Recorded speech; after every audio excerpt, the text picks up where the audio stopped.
Whoop, whoop, whoop. They're coming for you. The PC police turning Princeton University into a literal no man's land. A language guide at the Ivy League school urging employees to drop the word man in favor of more gender-inclusive style guidelines, like referring to mankind as humankind. Wait, isn't man in humankind? So here to weigh in is someone who actually went to Princeton, which is a college in New Jersey. It's Pete Hegseth, who, despite going there, is very well educated. Pete, it's great to see you. I guess the first thing that jumps out at me is how frivolous and dumb this is. You think of Princeton as a very serious place. There are a lot of smart people, including you, who went there. But this seems like not relevant at all to educating kids, which is the point of Princeton, right? Well, of course. Princeton has traditionally been not conservative, but a little bit more traditional, not a hotbed of radicalism. But this is the inevitable logic of PC. This is where PC leads. This is where every higher education institution is going. This is where our public institutions are going. This is eventually our administrators and others, they cave. Because the PC diversity police, the multicultural police, the postmodern, secular, anti-traditionalites, they win, and so they just cave and say, okay, no more pronouns, no more him and her. No more pronouns. Well, here are some of the terms that they're getting rid of. Don't say forefathers anymore. You have to say ancestors. Don't say cameraman. You have to say camera operator. Don't say man-made. Say artificial. Don't say freshmen, say first-year students. I thought you were going to say fresh meat. Fresh meat, right. Don't say mankind, say humankind. They are fresh meat. But no more anchor men or anchor women either. So you guys are tough luck. I don't know, you're anchor persons. What about anchor babies? You're not doing yeoman's work. Our top story tonight, teachers at Carlos Ray Elementary School are in a tough situation. They were told by their assistant principal to stop calling their students boys and girls. It seems school administrators decided to take the new transgender bathroom policy for APS a step further. And this is the first example we are seeing of something that started as a bathroom issue, now expanding into daily life in the classroom. Here's the letter sent to teachers at Carlos Ray Elementary this month. It's titled Gender Identity Procedural Directive. It basically says starting this month, teachers can no longer refer to their students as boys and girls, telling them to eliminate gender in their classrooms. Well, as you can imagine, it incites a passionate reaction from both sides. This is outlandish. This just makes no sense at all. Reverend Adelius D. Stith has been regularly attending the APS board meetings. He is pleading with board members to listen to parents before allowing transgender students to use the bathroom of the gender they identify with. The district has said it will comply with that federal order, and this is the first school year we're seeing it in action. Stith says this letter from an assistant principal proves the APS directive has just caused confusion in how to correctly implement it. She or he is now exercising what they believe. It's their spin on the directive. They are confused. Obviously, when you tell a teacher, don't call a boy a boy, and don't call a girl a girl. But Adrian Lawyer with the Transgender Resource Center believes this assistant principal was actually trying to do the right thing. What the principal was trying to say is, let's think about how we address students and all of the gendered language that we use all day, every day, and whether or not we really have to do that. Lawyer says that kind of policy would have taken a lot of the daily suffering out of his childhood, growing up as a girl who knew in his heart he was a boy. For some young people, that's a really painful experience every day to be referred to as the wrong gender. School bells are ringing all across Colorado as kids head back to school. Now, some parents who opt not to vaccinate their kids are pushing back against the wording in the exemption form. Denver 7 reporter Lance Hernandez talked to some of those parents, and Lance, those parents say they're being told to sign a form that states something they don't believe. And this form says that if they don't vaccinate their children, they admit that they could endanger their children's lives or the lives of other kids. Now, State Senator Kevin Lundberg says that is compelled speech, and he says the state has no business getting involved in that. Nathan Charlin is one of the parents who signed the petition. He saw it online, then looked at the wording on the exemption form. It says failure to follow the advice of a physician or registered nurse who has recommended vaccines may endanger my child or my health or life and others who come into contact. It's language that's forcing a parent to admit that they're somehow putting their child in danger because they are choosing what they think is best for their own child. I just don't believe in that big government should ever be telling me what I should or shouldn't do with my child. The Charlins say their adopted daughter was born premature, and their 9-year-old son began suffering seizures after receiving vaccinations as a toddler. A group called Citizen Grow is collecting signatures to turn into Governor Hickenlooper's office seeking to have that wording changed. I contacted the governor's office, didn't get a return phone call. I did talk to somebody at the state health department. They said since there could be a lawsuit in this case, they're not going to comment. Salon Magazine. GOP must dump Jesus or risk irrelevance in post-Christian America.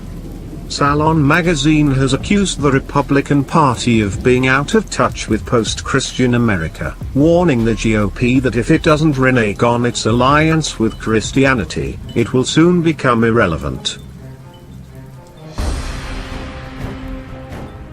A black mass tonight in Oklahoma City. Good evening to you. I'm Wendy Suarez. And I'm Mike Brooks. The event, hosted by a satanic church, was met by hundreds of Christians holding their own prayer rallies and masses. The Satanists held their event here at the Civic Center Music Hall. They say it was really just to show people what their religion was about, but it was met by so many more people who filled this lawn of opposite faith, saying they were appalled by what was happening.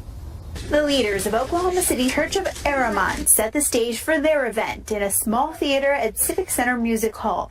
The Black Mass and the Consumption of Mary, two abbreviated versions of what you'd see if you went to a satanic church on Sunday. Outside, a much bigger crowd participate in a very different kind of mass. You know, when you got the whole Roman legion out there, how likely are they to come buy tickets? A large prayer rally by a national group, the American Society for the Defense of Tradition, Family, and Property.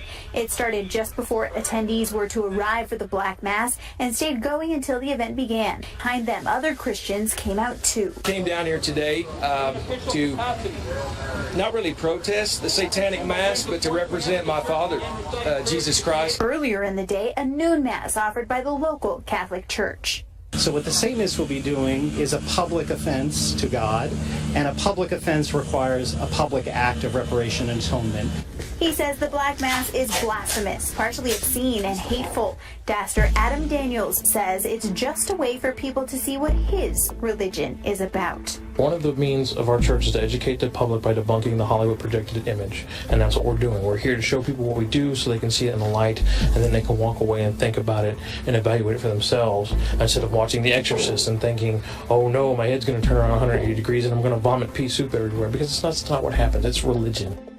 Delia, thank you. As water temperatures rise, so does bacteria levels in our waterways. Vibrio vulnificus is a flesh-eating bacteria, and it's one of those that grows in our water. So far this year, there have been 23 reported cases and 5 deaths from this bacteria across the state. We're seeing Vibrio become very prevalent in the Gulf of Mexico, especially here in local Lee County, Florida. Vibrio vulnificus is also known as the flesh-eating bacteria, normally found in warm seawater. People are at a higher risk of getting it between May and October. Many people avoid getting in the water altogether where it's most commonly caught, because if the bacteria enters an open wound, it could be deadly. As a person who's been kind of raising awareness about it for 25 years, is the worst it has been in those 25 years when it comes to water quality and bacterial levels. After officials last week confirmed it as active in the popular tourist destination of Miami Beach, one of the top U.S. public health officials on Sunday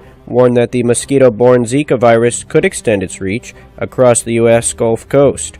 Even though officials have downplayed such an outcome, the possibility of transmission in Gulf states such as Louisiana and Texas will likely fuel concerns that the virus could spread across the continental United States. Samples of West Nile found in Maricopa County. We've still got a good chunk of the monsoon left. That means rain, standing water, and mosquitoes. Just this week we learned 2 people died. And tonight, one Valley mom is here to tell you it's not just the elderly at risk. Nohelani Graff is live with her story. And Nohe, the irony is more people seem concerned about Zika these days, but the risk is actually a lot higher for West Nile. Yes, Steve, and that's why this mom really wants people to consider that all you have to do to potentially save your life, or at least life as you know it, is use just a little bit of spray. Trish Beatty has only been able to park her walker for about 2 weeks, shed the neck brace. I don't find the strength to do, see how my head drops, and it's like it's impossible to do anything in the kitchen. Home after 2 months in the hospital, but still pretty restricted to a recliner. It's a far cry from the life she knew. She went from feeling like she had the flu to being rushed to the hospital to temporary paralysis. Kind of came to a little bit, and I'm like, what happened to my face? What happened? Because my whole face, it looked like I had a stroke. Like dropped. She didn't have a stroke. Her troubles trace back to a tiny little insect. Neuroevasive West Nile virus, and that turned into meningitis. She's not quite sure where it happened, hiking or doing yard work. The ironic thing, she makes her own bug spray, but ran out. I remember getting bit by a mosquito because I remember kind of slapping my arm, but I didn't really pay any attention to it. Her warning, don't brush off the threat of West Nile as casually as she did that mosquito. A damper has been put on the nation's rice harvest in both Louisiana and Arkansas by recent high waters. Much of Louisiana's crop was in before record floods this month. Arkansas farmers, however, had just started harvesting before rainy weather began last weekend. Farmers whose fields are inundated and may not be able to harvest seem to be the biggest losers. Arkansas produces half the nation's rice. Louisiana produces about 15%. Before the rest of the crop is brought in, farmers fear that continued bad weather or a Gulf Coast hurricane could worsen problems. A prolonged drought in Croatia is threatening this year's olive crop. In Vodnjan, which lies in the heart of the country's olive-growing region, it's not rained for months, and the olives are shriveling on the trees. Local growers fear the worst. I saw the long-term weather forecast, which says there will be no rain this month, which could result in the complete destruction of the crop. The fruits are already dropping off the trees. I've seen it happening. The lack of rain means the olives have failed to develop any pulp, which provides the oil. Some growers do have irrigation systems, but repeated watering costs a fortune. Most are just hoping for a change in the weather. Heavy flooding continues in northeastern India. The rivers have reached dangerously high levels after heavy rainfall, leaving many homes and buildings submerged. People have been forced to wade through the floodwaters to reach higher land. There's also been a rise in waterborne illnesses. We are facing a lot of problems. Everything has been submerged in river. There is no arrangement for food, drinking water or boats. We don't know what to do. Water has been gushing in the area since the last 3 days. All the land has been flooded with water. All the crops were damaged. Water has started entering our homes.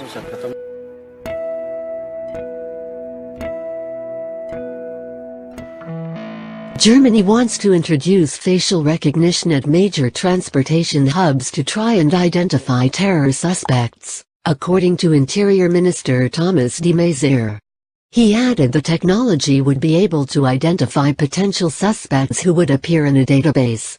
De Maizière, who was speaking to the Bild am Sonntag newspaper, said the technology was needed in the wake of a series of Islamist terrorist attacks that rocked the country in July. I would like to use this kind of facial recognition technology in video cameras at airports and train stations. Then, if a suspect appears and is recognized, it will show up in the system.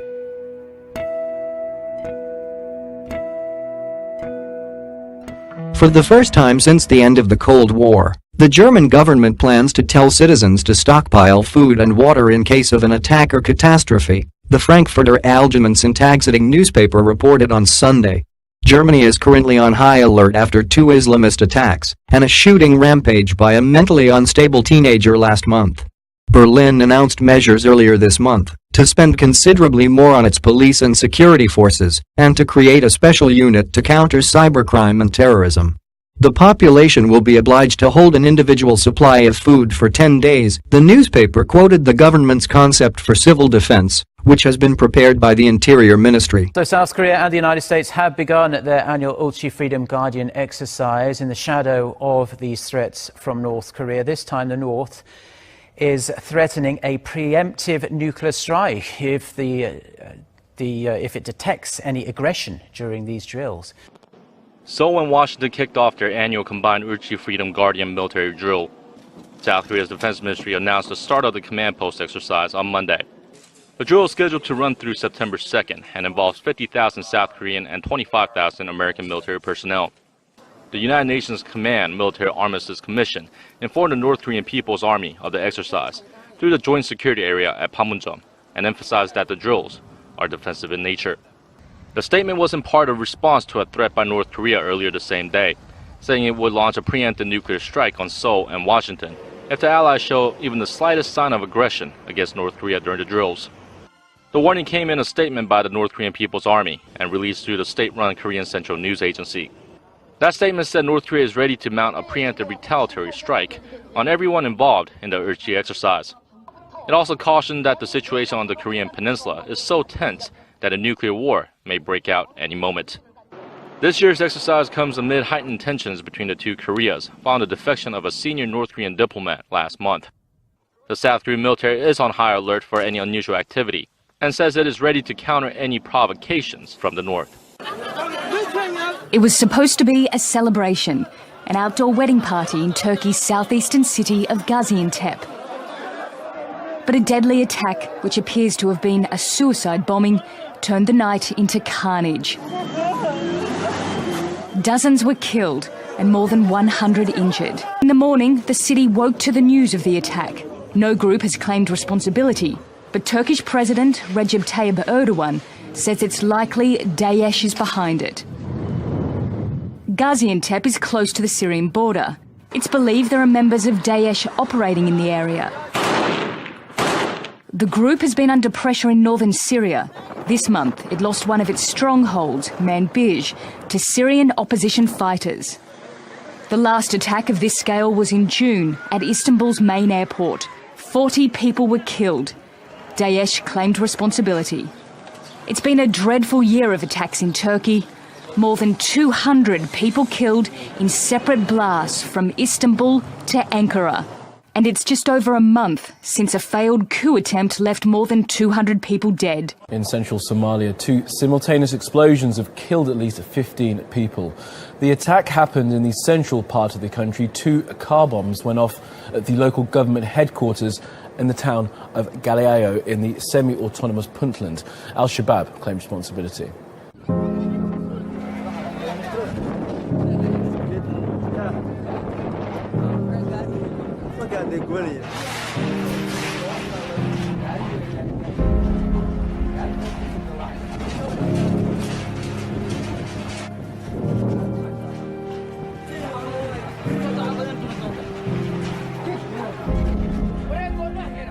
Around 43 Taliban militants have been killed after security forces continued with an operation in the northern province of Kunduz. The Taliban Shadow District Governor, Dr. Hussein, was among those killed. During the operation, codenamed Thunder 14, Afghan troops forced the Taliban out of Kunduz just hours after the militant group had taken control of the district. Kunduz province and neighbouring Baghlan and Taka provinces have been the scene of heavy clashes over the past few months. The Taliban has been trying to challenge government forces in the country's previously peaceful north. Iraq has hanged 36 ISIL militants over the mass killing of at least 1,700 government soldiers at a camp north of Baghdad 2 years ago. This is the highest number of militants executed in one day by the Iraqi government since 2014. Local media said the executions took place at a prison in the southern Iraqi city of Nasiriyah. The government had been under pressure to execute ISIL fighters after the extremist group claimed responsibility for a massive bombing in the shopping districts in Baghdad that killed at least 324 people last month. ISIS has a new strategy for terror attacks. In a newly released video, ISIS suggests terrorists use everyday items as weapons, things like baseball bats or power screwdrivers. The idea builds on what happened in Nice, France. In July, a 31-year-old man drove a 20-ton truck into crowds of people along Nice's promenade. The rise in attacks on soft targets, which are unprotected public places, goes hand in hand with the call to use non-traditional weapons. Both help attackers avoid calling attention to themselves. And terrorists who act alone are harder to anticipate since there's little to no command structure or communication system. They allow ISIS to claim responsibility after the fact. The new ISIS video seems to suggest attacking the United States and France. It includes footage of American polling places, though not of the presidential candidates, along with France's Eiffel Tower and the French flag. Iran has released the first images of its domestically produced missile defense system, Bavar 373. The system is designed to intercept long-range missiles, drones, and combat aircraft. The project was launched as an alternative to Russia's S-300 system, the delivery of which was suspended in 2010 due to international sanctions imposed on Iran over its nuclear program. Iran's President Hassan Rouhani said in a televised speech on Sunday that the country's military budget had more than doubled compared to last year.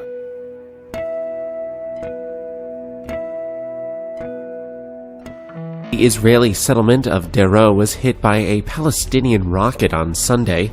Israeli aircraft and tanks responded by shelling the Gaza town of Beit Hanun in 2 spots. The Israeli army asserts belonging to Islamist Hamas militants. Hamas controls the Gaza Strip and has observed a de facto ceasefire with Israel since 2014, but relations remain tense between the two groups.